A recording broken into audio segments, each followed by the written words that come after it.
নিযুক্তিৰ বিষয়ে সুধি আছে সকলোৱে জানে যে ডাইৰেক্টৰেট অফ হেল্থ সাৰ্ভিস আৰু ডাইৰেক্টৰেট অফ মেডিকেল এডুকেশ্যন অৰ্থাৎ স্বাস্থ্য বিভাগৰ নিযুক্তিসমূহ আমি 22 তাৰিখে দিম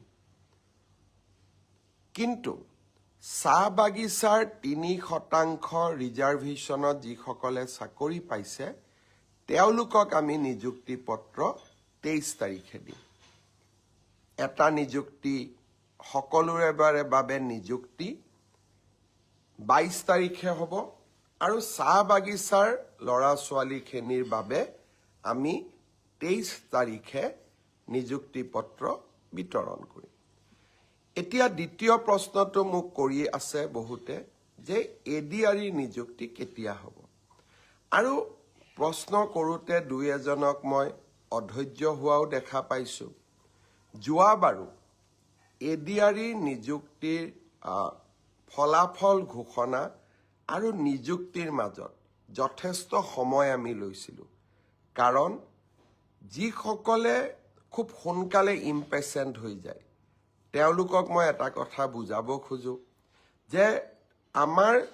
যুৱক সমাজৰ বা উদীয়মান যুৱকসকলৰ আমি সকলো কথাতে অধৈৰ্য আমাক সকলো কথা সোনকালে লাগে কিন্তু চৰকাৰে হাতীৰ দৰে খোজকাঢ়ে লাহে লাহে লাহে লাহে খোজকাঢ়ে যাতে ভুল হৈ নাযায় এডিআৰই তৃতীয় আৰু চতুৰ্থ বৰ্গৰ নিযুক্তিৰ পিছত 38টা বিভাগত ইয়াক আমি বিতৰণ কৰিব লাগে 38টা বিভাগে প্ৰায় 60টাতকৈ অধিক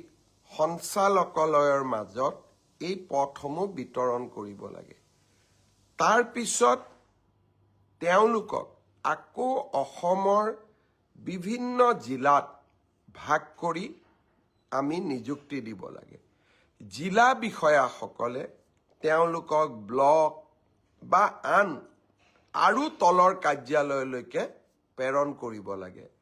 ই এটা ডাঙৰ প্ৰক্ৰিয়া ইয়াৰ মাজতে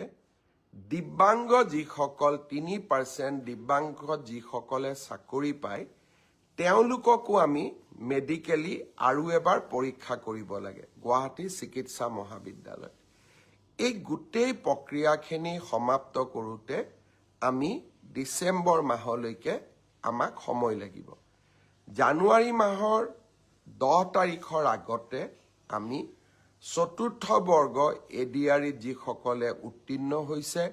তেওঁলোকক আমি নিযুক্তি পত্ৰ দিম আৰু জানুৱাৰী মাহৰ 15 তাৰিখৰ আশে-পাশে তৃতীয় বৰ্গত যিসকলে উত্তীৰ্ণ হৈছে তেওঁলোকক আমি নিযুক্তি পত্ৰ বিতৰণ কৰিম ইয়াৰ পিছত